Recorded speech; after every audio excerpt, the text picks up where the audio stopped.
Hi again, everybody. Welcome back to Inside Golf. I'm Jack Flanagan, filling in again for Harry Donahue. Coming up on today's show, we head to Lancaster and Willow Valley Golf Course and meet with our friends at Discover Lancaster. And then it's off to Wilmington Country Club for the 4th BMW Gap Women's Championship. And finally, Harry Donahue makes his return, this time with Jerry McGinn, longtime Big Ten football referee. It's a loaded episode of Inside Golf, and it's coming up next.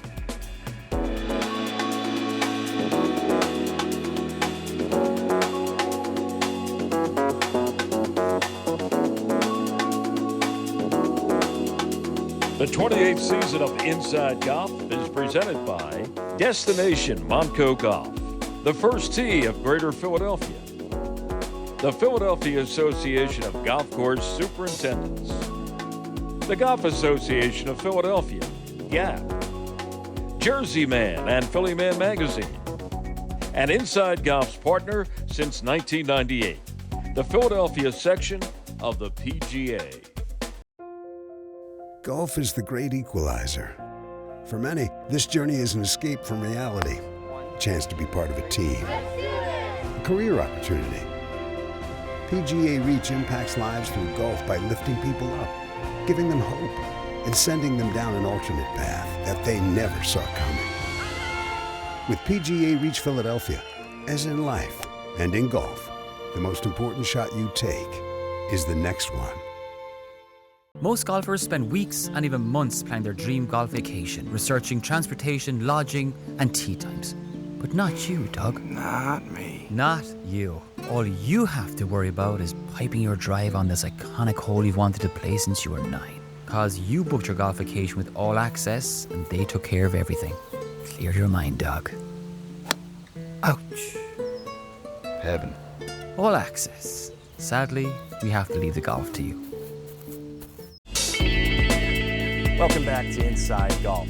Recently, we had the chance to visit Willow Valley Golf Course in Lancaster. It's a golf course for all skill levels, and it's directly next to a DoubleTree resort. But before we take a look, here's a quick message from our friends at Discover Lancaster.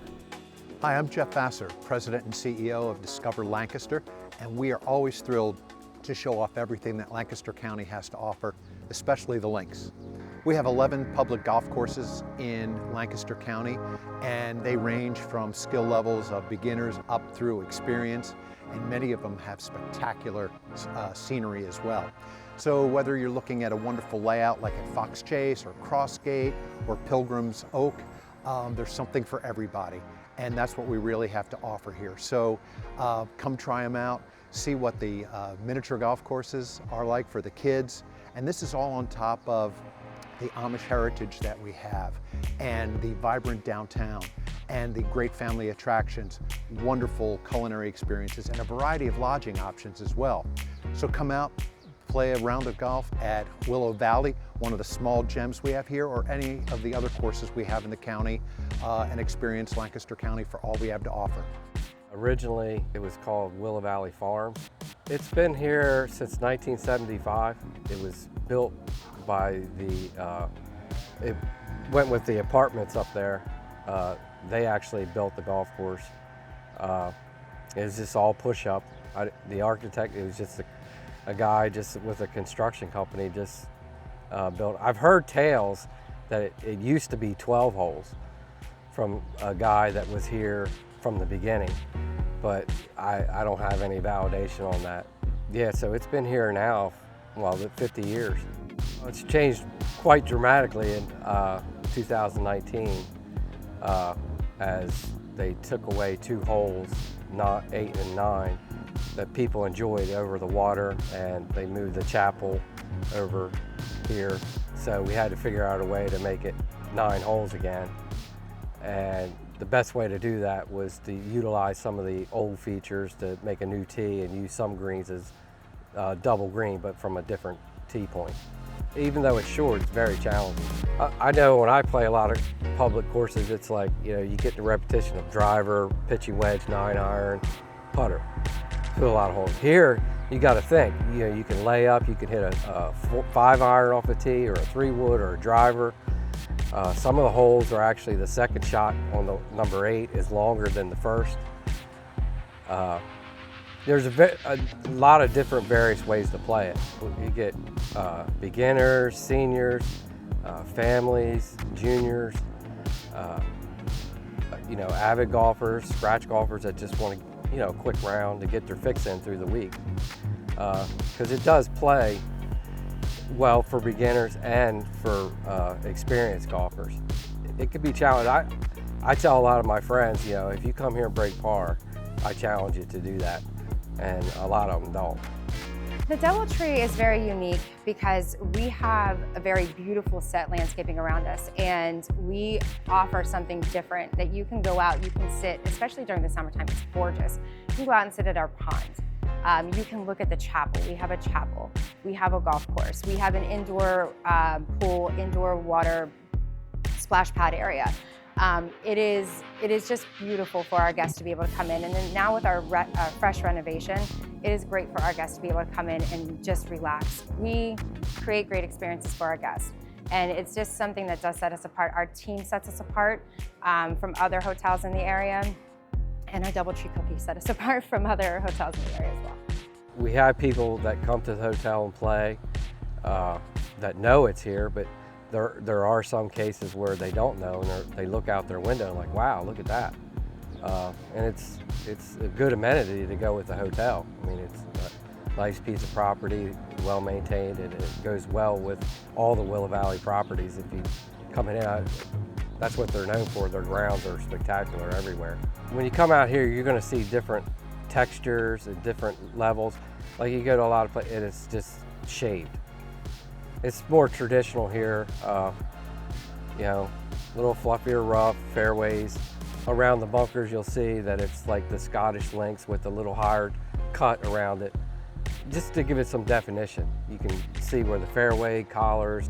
I think it looks visually better and healthy turf. We are a leisure-based market mostly. Families come here, they travel to Hershey Park, they travel to Dutch Wonderland.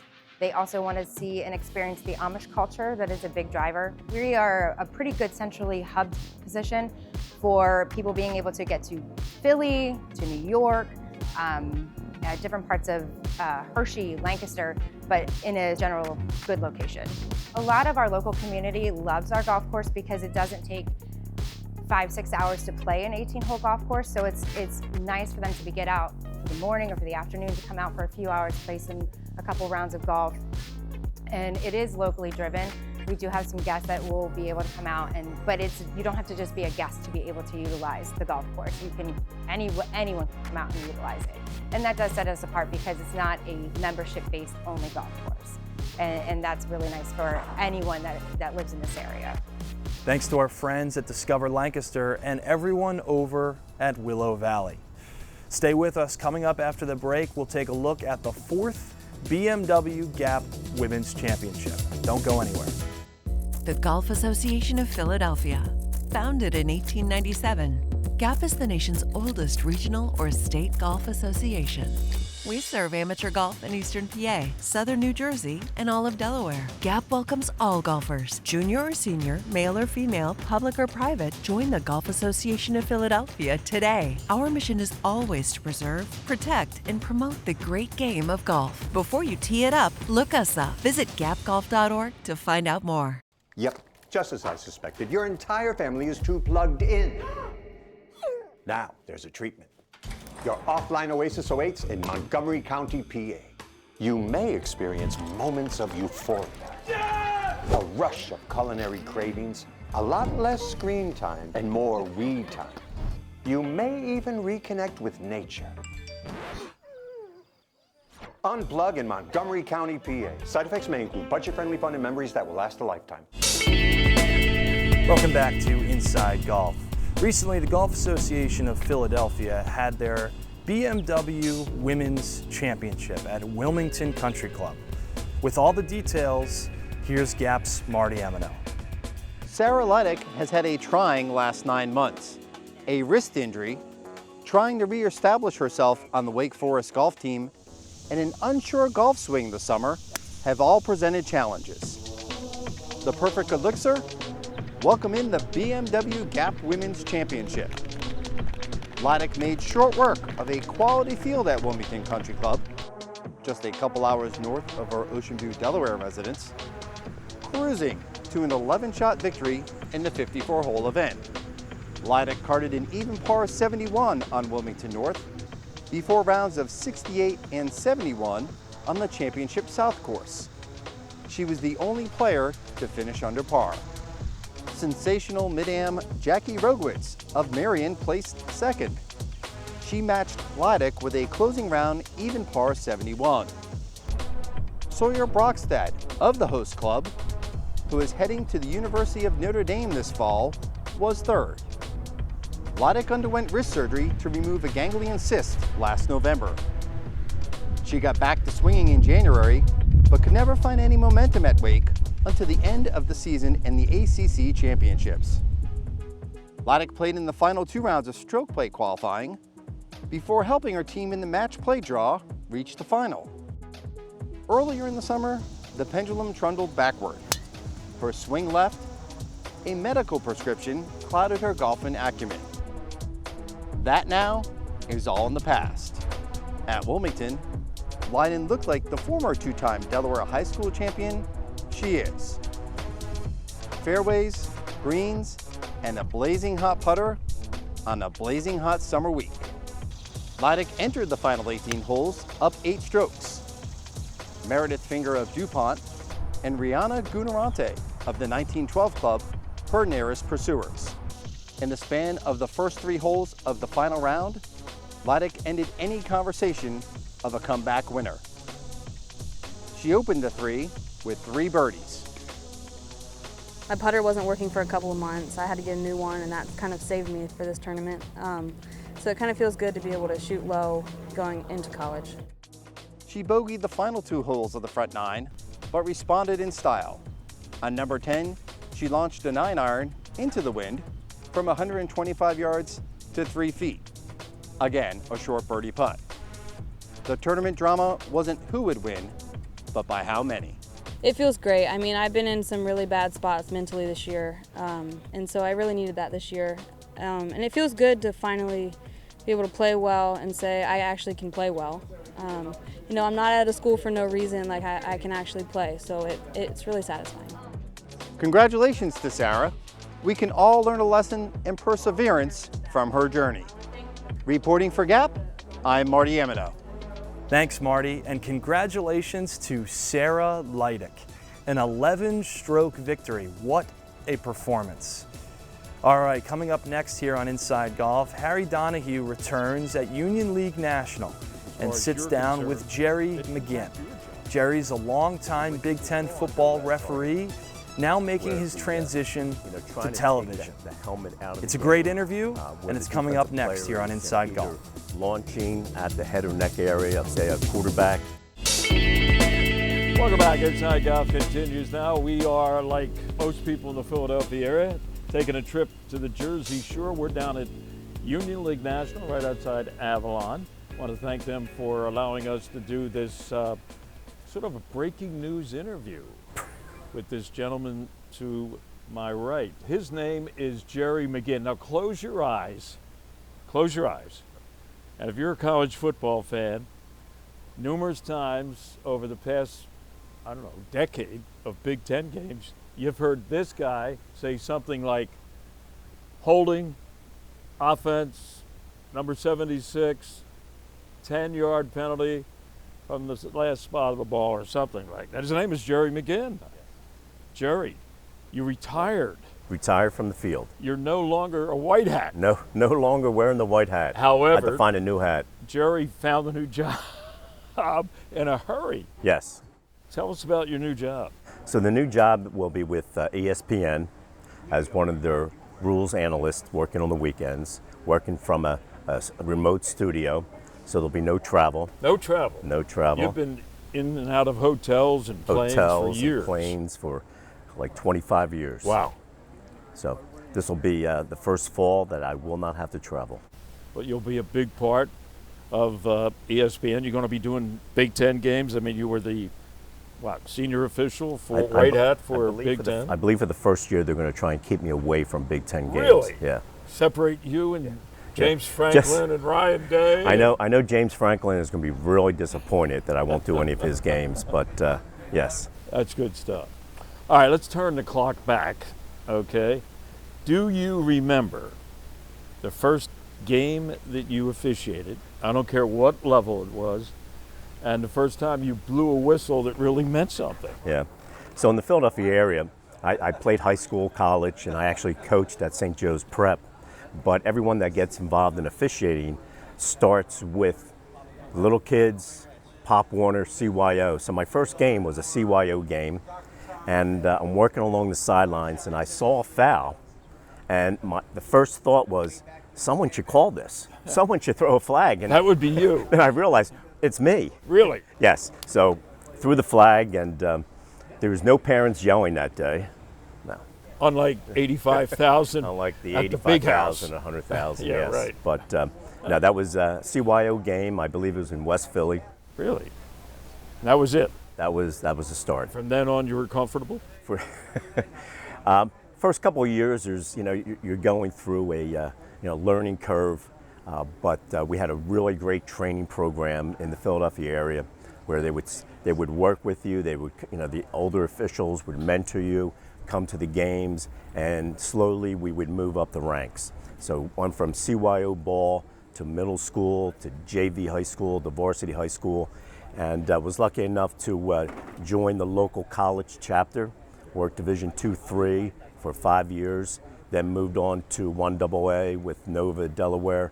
And then I got a big break and moved on to the Big East. Big East. Yeah, it was. It's been a great career. Here's another question, and I got a load of them. What is the most common foul penalty called at your level of Big Ten football? The normal one is the false start by the offense. Really? Yes. I would have thought. Yeah. Holding? No. We try and work with the offensive line, even though a lot of people can see holding on almost every play, but we're not trying to call it. So if it doesn't affect the play, if there's no disadvantage, then we'll stay away from it. But it would be false. False start. A false start. Is it the same at the next level? Yes. In the pros? Yes. False starts are the number one penalty? Number one, yeah. Offensive lineman trying to get a little jump. Little edge. Yeah, defensive lineman trying to draw them off a little bit. So things have changed. In your job as an official, there have been a lot of rules changes, say 5-10 years.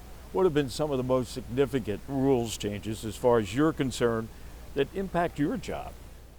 It would fall under targeting, where the trying to take the helmet out of the game, where the defensive player is either launching at the head or neck area of, say, a quarterback, or he's coming in low. He's not looking what he's going to hit, and that's the real dangerous hit, where a defensive player is coming in basically as a missile, not seeing what he's going to hit, and that's where you have the neck injuries. Right, and it's to protect the players. It's just set up to protect the players. So the officials are very tight on those calls. If there's any chance it could be targeting, we want to see a flag, and with targeting, then immediately we'll go to replay.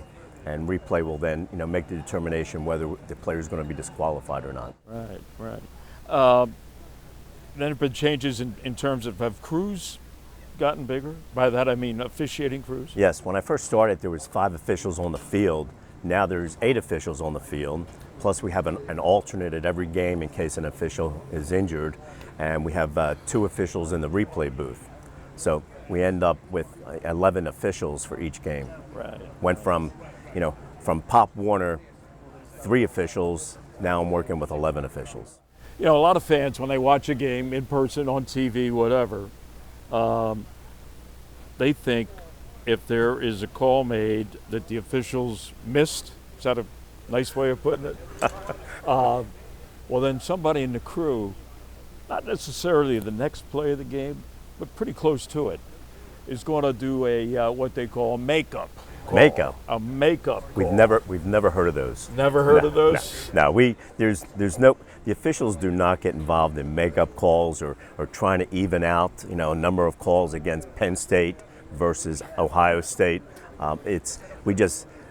see what we call and just, react to that. And no makeup calls. The reason and that affects all sports, right? Whether it's Yes. baseball or whether it's, basketball. And I remember talking, I think it was to Steve Javi, who was an esteemed NBA official. Great official. And he does now what you're going to be doing in the future with football. But Steve once told me, he said, look, it makes no sense to make a makeup because we are rated, right, after every game. So the league, okay, the call that was initially made that everybody didn't like, they look at that. And whoever made the call, maybe he gets a call from somebody saying, hey, maybe you missed that call. But then if somebody tries to make good on it, that too is going to be looked at like, say, what are you doing? Exactly. Right? Yeah. We are graded every game by other officials, by the conference coordinators, by the conference commissioners. And at the end of the year, depending how you grade out will depend on, what bowl you receive, if you receive any bowl, or if you're even invited back. Yeah. So forget about 25 makeup years, calls. I think I flew under the radar. No makeup calls. No makeup calls. Okay. Speaking of makeup, you guys don't wear makeup. No. Well, you guys now are at the gym, huh? Oh, Is that another big change for officials? You know what? It's a good change because the kids are getting bigger, stronger, faster, and the officials have to keep up with them. Sure. And there's the officials. There's no breaks for us except for halftime and in between quarters. So the officials are not missing a play. They're running every play. So yes, in the gym quite a bit, working out. We're doing Looking something good. every day, and we have to pass a physical every year. Wow. All right, let's switch gears. We're here at a golf course. We're at Union League National down outside of Avalon. Jerry's getting ready to go out again. I think he plays 8 times a week. That's what I was told. I've cut it back to 4. How does golf fit into your football schedule in the fall? Okay. In the fall? Well, with the fall, it definitely does cut back when I was on the field because for a game I was traveling on a Friday. And a lot of times, the preparation work is... There goes Friday. Yeah. Friday's out, Saturday's out, traveling home on a Sunday, and then Monday, Tuesday. So is film work. So honestly, when I was on the field, my golf was diminished. All right, here's the $64,000 question. Okay, who is your favorite golf partner? Well, my favorite golf partner is now my wife. I was going to say Denise. We got you covered. Yes, Denise retired from Johnson & Johnson as a senior executive vice president, and she immediately started taking lessons from golf here at the Union League, and also she became a sommelier. But we do a lot of traveling, and golf is on our bucket list for every travel, every vacation. Right. Any other favorites, Jerry? Oh, of course, Harry, you. Harry, notice how I danced around that. We refer to as Iron Byron, right? Because every tee shot is in the middle. That doesn't mean anything anymore in this game. It means a lot. You can hit it into the water now. Well, on our level it does, right. But you know what I mean. Yeah, but no. I mean, the fact that you're able to keep it straight all the time, and you know the greens better than anyone. Well, so it's tough keeping up with you. Well, I appreciate that. We're not always partners. Sometimes we're a little competition. Yeah, a little competition with a little wager, very little now, but the way these guys on fixed incomes are managing their money, right? But we have a lot of fun, I think. Well, right? that's what golf is all about, is reconnecting with old friends, meeting new friends, and keeping the competitive juices flowing. And golf handles that, for all ages. Right. And that's one of the beauty of the sport, that, you can play, forever, and you move up different tee boxes, and you become very competitive. That's right. Move it forward. Something about what you said, staying in shape and all that stuff. Just go out and have some fun. Right? That's what it's about. That's what Having it's about. fun and meeting new people and enjoying their company. And if you get a hold of this is an official white hat of the Big Ten Conference. Yes. Right? Yes, it is. And Jerry brought this along. I mean, you're going to see this on TV. Jerry's going to be doing a game, and you're going to hear that voice and say, where did I hear that voice, right? Here, put that on. Huh? You going to wear that during the ESPN games now? No. Hopefully not. Looks great, and some things never change. My friend. Thank you, sir. Always a pleasure. Great seeing you. You're going to hear him making those calls, ESPN. Jerry, let's go to Jerry McGinn. What you see there, Jerry? Jerry, where are you? We know the officials Getting will a be cup correct. of coffee. Jerry McGinn, our guest. And we'll be back. More of Inside Golf coming up.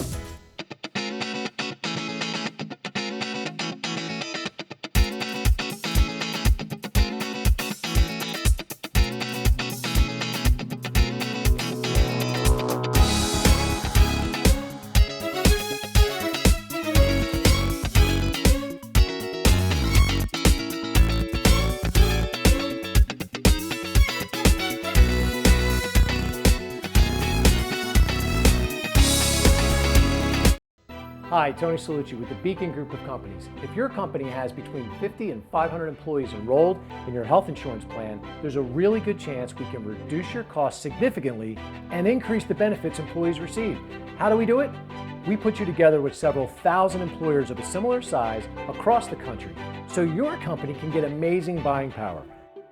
Schedule a conversation with one of our employee benefits specialists today at mybeacongroup.com. Our thanks to everyone at Willow Valley and Discover Lancaster for showing us around that really great golf course and hotel. Our congratulations to Sarah Lydic. What a performance and what a win in GAP's Women's Championship, and a welcome back to Harry Donahue. It's good to have you back, Harry. I don't know where this show would be without you, and I know I certainly wouldn't be here without you. You are the best. That's going to do it for this week's episode of Inside Golf. I'm Jack Flanagan. We'll see you next time. The 28th season of Inside Golf is presented by Destination Montco Golf, the first tee of Greater Philadelphia, the Philadelphia Association of Golf Course Superintendents, the Golf Association of Philadelphia, GAP, Jersey Man and Philly Man Magazine, and Inside Golf's partner since 1998, the Philadelphia section of the PGA.